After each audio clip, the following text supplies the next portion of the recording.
Hello guys. कैसे हो सब? आई होप सभी अच्छे होंगे, मौज मस्ती कर रहे होंगे। तो आज हम अपनी क्लास 11th का जो मैथ हमने एनसीईआरटी स्टार्ट कर रखा है, उस मैथ के चैप्टर नंबर 2 को आगे बढ़ाने जा रहे हैं, जिसकी एक्सरसाइज हमने 2.1 का इंट्रोडक्शन और उसके क्वेश्चन नंबर 1 to 7 तक कंप्लीट कर लिए थे। आई होप आपको अच्छे से समझ आ गए होंगे। अगर आपने वो वीडियो नहीं देखी है तो एक बार उस वीडियो को जरूर देख लेना। और आओ अब हम नेक्स्ट क्वेश्चन की तरफ बढ़ते हैं, तो क्वेश्चन नंबर 8 की तरफ। तो आओ स्टार्ट करते हैं। क्वेश्चन नंबर 8 अपने पास क्या है वो देखो भाई। ये बोल रखा क्वेश्चन नंबर 8 में ए सेट है वो 1 2 है, बी सेट है वो 3 4 है। ये बोल रखा फाइंड ए क्रॉस बी। मैंने क्या बताया था भाई? ए क्रॉस बी, ए क्रॉस बी वो होता है कि आगे आगे अगर आगे ए वाला सेट लिखा तो ए वाले सेट के जो एलिमेंट उन सब के साथ ये एलिमेंट लिख दो। स्टार्टिंग पहले से ही करनी है। तो पहले क्या लिखा 1, तो 1 के साथ इन सबको लिख दो भाई, 1 3 1 4। फिर देखो अब 1 के साथ सारे हो गए बी वाले एलिमेंट। अब 2 की बारी आती है, 2 के साथ लिख दो, तो ये हो जाएगा 2 3 2 4। ये लो भाई, ये आ गई अपने पास ए क्रॉस बी। आप बोल रखा ए क्रॉस बी में कितने सबसेट हैं? और क्या बात है यार, टोटल नंबर ऑफ सबसेट ये पूछा है। और एक बात बता दो, टोटल नंबर ऑफ सबसेट का फॉर्मूला क्या होता है? 2 की पावर सर n। तो देख लो किस में पूछे total number of subset? Sir A cross B में। अरे तो फिर रह क्या गया? ए क्रॉस बी में कितने एलिमेंट है? एन का मतलब होता है नंबर ऑफ एलिमेंट। कितने एलिमेंट है? 1 2 3 4। तो लिख दो 2 की पावर 4। और 2 की पावर 4 कितनी होती है सर? 16। ये लो भाई, टोटल नंबर ऑफ सबसेट आ गए ए क्रॉस बी के। क्लियर है? हाँ सर। आगे बढ़े चलो। तो फिर बोल रखा जो टोटल नंबर सबसेट आए ना वो बना के और दिखा दो, लिस्ट देम। ये बोला लिस्ट देम, उनको बना के दिखाओ। अरे एक बात बताओ यारो, जब मैंने फर्स्ट चैप्टर करवाया था उसमें नंबर ऑफ सबसेट बनाने सिखाए थे या नहीं? सर सिखाए थे।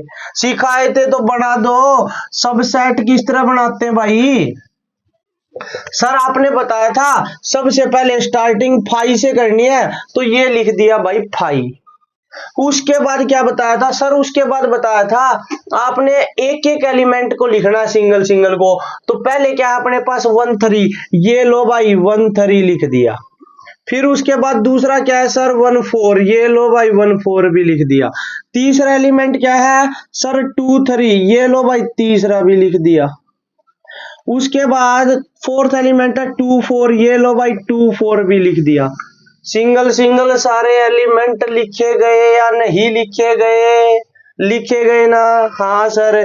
उसके बाद क्या बताया था सर? आपने बताया था सिंगल एलिमेंट लिखने के बाद उनके दो दो के पेयर बना के लिख दो। अरे फिर क्या दिक्कत है? दो दो के पेयर बना दो। अब यार दो दो के बनाएंगे तो पहले इन दो को लिख देते हैं, तो ये हो जाएगा 1 3 और 1 4। फिर भाई इसके बाद आगे बढ़ेंगे, फिर 1 3 के साथ लिख दो 2 3। ये लो भाई जी सर। फिर सर 1 3 के साथ 2 4, ये लो यार तुमने बता दिया तो हम क्या मना करेंगे, लिखेंगे। ये लो। आप देखो 1 3 के साथ सारे लिखे गए बारी बारी। बिल्कुल सर। अब 1 3 की बारी हो गई खत्म। किसकी बारी आ गई सर? 1 4 की। तो 1 4 के साथ लिख दो। फिर ये लो 1 4 के साथ सर, 1 4 के साथ तो 2 3 जी सर। सर बैक साइड नहीं आना क्या? हाँ ये बात मैंने आपको क्या बताई थी सबसेट बनाते टाइम? हमें पीछे नहीं मुड़ के देखना, सिर्फ आगे बढ़ना है। और जिंदगी में सक्सेस होने के लिए आगे ही बढ़ना होता है, पीछे मुड़ के नहीं देखना होता। तो सीधी सी बात है, यहाँ 1 3 से सारे एलिमेंट लिख दिए, तो 1 4 के साथ 1 3 बैक साइड मत आओ, सीधा आगे बढ़ो। 1 3 के 1 4 के साथ क्या लिखेंगे सर? 2 3 लिखा या नहीं लिखा? लिख दिया सर। तो फिर 1 4 के साथ सर, 1 4 के साथ फिर 2 4 लिख देंगे। ये लो यार, फिर कौन सी बात है? ये 2 4 अच्छे से नहीं लिखा गया, मैं इसको यहां लिख देता हूं भाई कोमा 2 4। ये लो क्लियर है सर? क्लियर है। आ जाओ तो आगे। अब 1 4 के साथ ये दोनों लिख दिए जी सर, लिख दिए। अब किसकी बारी आ गई सर? 2 3 की। तो 2 3 के साथ क्या लिखे सर? 2 3 के साथ आगे बढ़ जाओ, 2 4 का पेयर बना दो, ये लो। अब बारी 2 3 की हो गई खत्म सर। 2 4 की बारी नहीं आएगी सर। क्यों नहीं आएगी भाई? क्योंकि इससे आगे कुछ है ही नहीं सर। बिल्कुल खत्म बात है, शेर खत्म हो गई। अब 2 2 के पेयर बन गए। हाँ सर। अब कितने के पेयर है सर? अब 3 3 एलिमेंट के। और तो फिर कर दो स्टार्ट 3 3, स्टार्टिंग से कर दो भाई। पहले 3 के, 1 2 और 3, तीनों को लिख दो भाई। 1 3 1 4 और 2 3, ये लो भाई। क्लियर है सर? क्लियर है। इसके बाद भाई सर, इसके बाद 1 3 1 4 के साथ 2 3 को छोड़ के 2 4 लिख दो। 2 3 तो यहां लिख दिया, लिखो फिर। ये लो भाई 1 3 1 4 और 2 4। बताओ भाई समझ आया कि नहीं आया? आ गया सर। आगे बढ़ूं? चलो तो भाई 1 3 के साथ 1 4 2 3 लिख दिया। 1 3 के साथ 1 4 2 4 लिख दिया। ठीक किया सर। अच्छा 1 3 के साथ 2 3 और 2 4 दोनों लिख देते हैं। अब की बार 1 4 को छोड़ देते हैं। जी सर बिल्कुल। लिखो तो फिर 1 3 2 3 और 2 4, ये लो भाई। क्लियर है सर? क्लियर है। अब 1 3 के साथ 3 3 के पेयर सारे लिखे गए सर, लिखे गए। अब लिखे 1 4 की बारी ले। चलो तो आ जाओ 1 4 भाई। 1 4 के साथ तीनों आगे वाले, आगे बढ़ना, पीछे नहीं मुड़ना। तो ये हो जाएगा 1 4 2 3 और 2 4, ये लो भाई। 3 3 के पेयर और नहीं बनेंगे, क्योंकि अगर 2 3 से बनाएंगे तो 2 3 से आगे सिर्फ 2 रह गए, एक 3 वाला आया ही नहीं। बस खत्म हो गया। इससे बन गए, इससे बन गए, और नहीं बनेंगे सर। खत्म हो गई बात। अब 3 के पैर लिखे गए भाई। अब बारी किसकी आती है सर? अब चारों को इकट्ठा लिख दो। लिख दो फिर।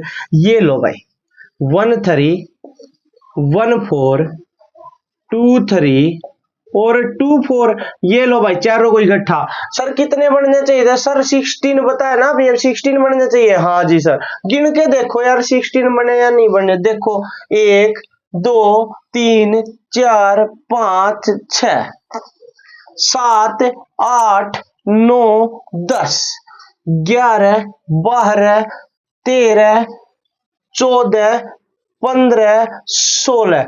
देखो भाई 16 के 16 बन गए। बिल्कुल बन गए सर। ये था भाई आपका क्वेश्चन यार। अगर इसमें कोई भी डाउट हो ना तो आप पूछ लेना भाई। कमेंट बॉक्स में कमेंट करके जरूर बता देना अगर कोई डाउट हो तो आगे बढ़ते हैं। अब आओ नेक्स्ट क्वेश्चन की तरफ बढ़ते हैं भाई। Question number 9। तो भाई क्वेश्चन नंबर 9 आप क्या कहता है? देखो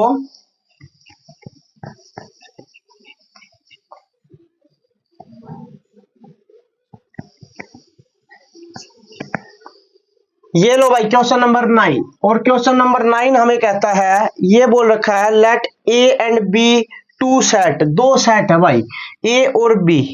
ठीक है।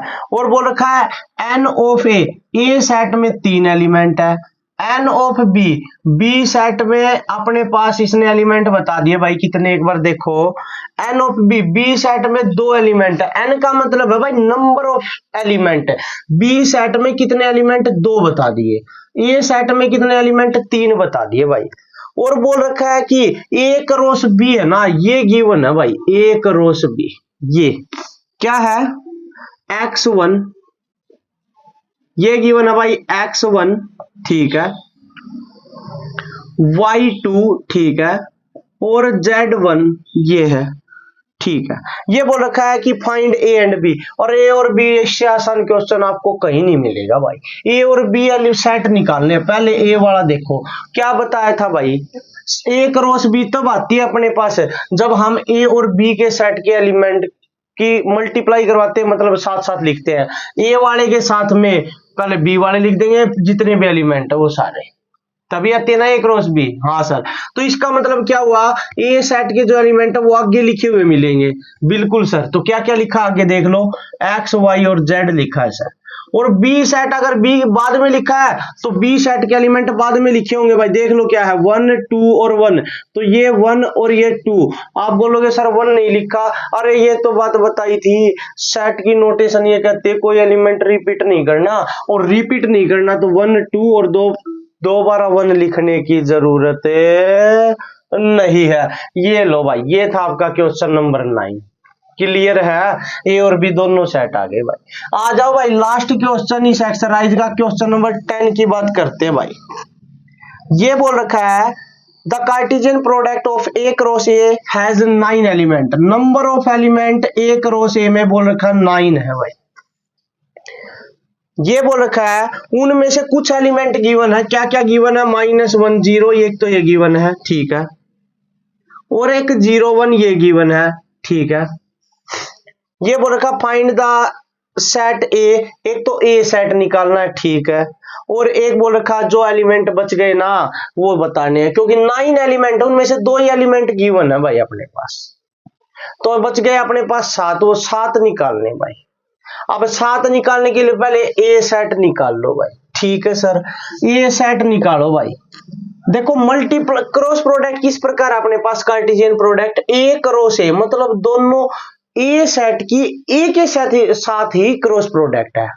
तो मतलब ये जो एलिमेंट लिखे ये सारे ए के ही लिखे हैं, तो ए के लिखे हैं तो -1 लिख दिया, 0 लिख दिया। अब ये भी ए का एलिमेंट और ये भी ए का, क्योंकि ए क्रॉस ए सेम सेट की सेम सेट के साथ क्रॉस प्रोडक्ट है, तो इसका मतलब क्या है, सेम उसी सेट के साथ अगर क्रॉस प्रोडक्ट है तो ये जितने भी एलिमेंट है एक ही सेट के हैं। हाँ सर, तो एक सेट के तो -1 और 0 लिख दिया, जी सर। दोबारा 0 नहीं लिखेंगे सर, फिर क्या बच गया 1। ये लो भाई ए सेट आ गया। एक तो ये सेट ए निकालना था, एक निकालनी है क्रॉस प्रोडक्ट, तो ए क्रॉस ए कर दो भाई। एक बार और लिख दो इसी सेट को, -1 0 और 1, ये लो भाई इनकी क्रॉस प्रोडक्ट करवा दो। क्या आ जाएगी सर? -1 1, ठीक है भाई, -1 1, ठीक है। फिर उसके बाद -1 0, ठीक है। फिर उसके बाद -1 की 1 के साथ ये लो, फिर 0 के साथ सारे लिख दो, 0 -1 0 0, फिर 0 1, ये लो भाई। फिर उसके बाद 1 की बारी आती है, 1 के साथ लिखो 1 -1 1 0 और 1 1, ये लो भाई। गिन लो भाई 9 एलिमेंट हो गए होंगे, 1 2 3 4 5 6 7 8 9, और उसने बोला था एक रो से में 9 एलिमेंट, और ये लिख दिए 9 के 9। उनमें से 2 एलिमेंट बता दिए थे, -1 0, एक तो ये वाला बता रखा भाई, ये वाला, और एक 0 1 ये वाला बता रखा। बाकी बच गए वो एलिमेंट लिख दो, तो यहां लिखोगे रिमेनिंग एलिमेंट, जो एलिमेंट बच गए भाई, रिमेनिंग एलिमेंट कौन कौन से बच गए एक बार बताना सर। एक बच गया -1 1, ठीक है भाई, ये तो सर आ लिया इसमें। हाँ, एक बच गया एक तो -1 1 बच गया, ठीक है सर। -1 है भाई, ये देखो ध्यान दो भाई, -1 की -1 के साथ करवानी है मल्टीप्लाई, ठीक है। तो ये -1 और -1 है, तो एक तो -1 और -1 बच गया, और एक बच गया सर माइनस, फिर अपने पास एक बच गया माइनस का 1 और 1, ठीक है सर। एक बच गया 0 और -1, ठीक है सर। एक बच गया 0 और 0, ठीक है सर। एक बच गया भाई ये वाला तो आ लिया, ये इसको देखो भाई, ये बच गया अपने पास 1 -1, ठीक है। एक बच गया 1 0, ठीक है, और एक अपने पास बच गया 1 1, ये लो भाई। गिन लो भाई 1 2 3 4 5 6 7 एलिमेंट बच गए, 2 एलिमेंट ये अपने पास आ लिए हैं, 9 एलिमेंट थे टोटल भाई। उसने बोला था इन एलिमेंट को छोड़ के जो एलिमेंट बचे हैं ना वो बता दो, तो बचे हुए एलिमेंट ये लिख दिए भाई, रिमेनिंग एलिमेंट। क्लियर है? तो ये थी आपकी एक्सरसाइज 2.1। आई होप आपको अच्छे से क्लियर हो गई होगी। तो भाई मिलते हैं नेक्स्ट वीडियो में नेक्स्ट एक्सरसाइज के साथ में, तब तक वीडियो को शेयर इतना कर दो भाई, बस पूछो ही मत, जितना जोर मैं लगा रहा हूं इतना ही जोर लगा दो, बाकी कहने की जरूरत नहीं होनी चाहिए। तो तब तक के लिए thank you and have a nice day, see you.